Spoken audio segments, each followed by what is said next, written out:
ఈరోజు ఆ మహానటుడు ఎన్టీ రామారావు గారు స్థాపించిన తెలుగుదేశం పార్టీ 43వ ఆవిర్భావ సభ. అప్పటి తెలుగుదేశానికి ఇప్పుడు తెలుగుదేశానికి తూర్పుకి పడమరకు పాతాళానికి ఆకాశానికి ఎంత దూరమో అంత దూరం ఉంది. కొన్ని ఉదాహరణలు చెప్తాను నేను. అప్పుడు ఎన్టీ రామారావు గారు 2 రూపాయలకి బియ్యం ఇచ్చి ఇప్పుడు ధరలు ఆకాశాన్ని అంటుకున్నాయి. అప్పుడు ప్రజల కొరకు స్థాపించిన పార్టీ ఇది. కేవలం నాయకుల కొరకు మాత్రమే. నారాయణ లాంటి వాళ్ళకి 1000 కోట్లు ఆస్తి, అలాంటి వారు 100 మంది బినామీలు ఉన్న పార్టీ. అప్పుడు బడుగు బలహీన వర్గాల పార్టీ. ఇప్పుడు కేవలం రాజ్యాధికారం కొరకు ఏదైనా చేయడానికి పార్టీ. అప్పుడు ఎన్టీ రామారావు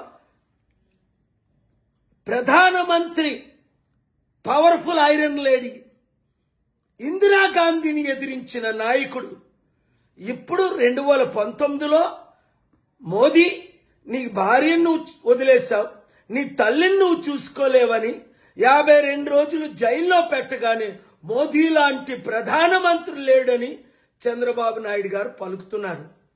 ఆయన కొడుకు ద్వారా పలికిన మాటలు ఇప్పుడు మనం విన్నాం కొంతమంది. అప్పుడు కలమని ప్రెసిడెంట్ చేసింది ఈ మహానుభావుడే, చంద్రబాబు నాయుడే.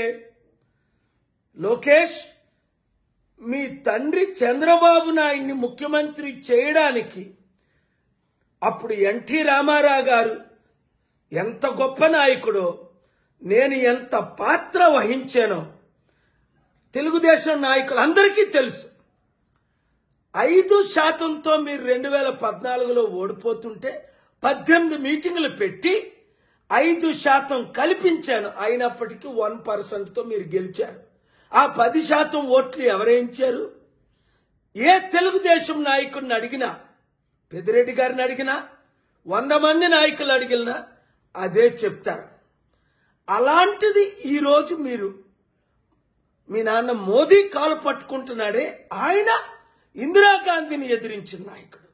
ఈయన రాష్ట్రాన్ని, దేశాన్ని సర్వనాశనం చేస్తున్న, స్టీల్ ప్లాంట్ ని అమ్మేస్తున్న, 1200 మంది వర్కర్స్ ని బయటికి లాగేసిన మీరు నోరు మూసుకొని మోదీ కూర్చో అంటే కూర్చుంటున్నారు, వెళ్ళిపో అంటే వెళ్ళిపోతున్నారు. ఒక్కసారి ఆలోచించండి. ఇంతవరకు 10 నెలల్లో ఇచ్చిన ఒక్క వాగ్దానం నెరవేర్చారా? నిరుద్యోగులకు ఉద్యోగాలయ్యి, నిరుద్యోగ భృతి ఏది? సూపర్ 6 వాగ్దానాలేవి? అమ్మకు వందనం ఏది? అప్పకు పప్పడం ఏది? ఈ వీడియో నేను ఎందుకు ఇవన్నీ సత్యం చెప్తున్నాను? చంద్రబాబు నాయుడు గారు ఒక్క అవకాశం ఇస్తే మనం కలిస్తే అప్పులు తీర్చలేమా? 10 లక్షల కోట్లు, లక్షల కోట్లు నేను తేలేనా? ఒక్క సమిటికి మీరు వస్తే తెలుగుదేశ నాయకులందరూ, ఇంకా తెలుగుదేశంలో ఉన్న యువతి యువకులందరూ చంద్రబాబు నాయుడు గారికి ఈ వీడియో చేరినంత వరకు వైరల్ చేయండి. రాష్ట్రాన్ని కాపాడదాం. లేదా ఆయన ఒప్పుకోకపోతే తెలుగుదేశం పార్టీ నుంచి బయటకు వచ్చి ప్రజాశాంతి పార్టీలో చేరి బడుగు బలహీన వర్గాలకు అధికారం తీసుకొచ్చి ఎన్టీఆర్ ఆత్మకు శాంతిని తీసుకొద్దాం. God bless you. Share this video.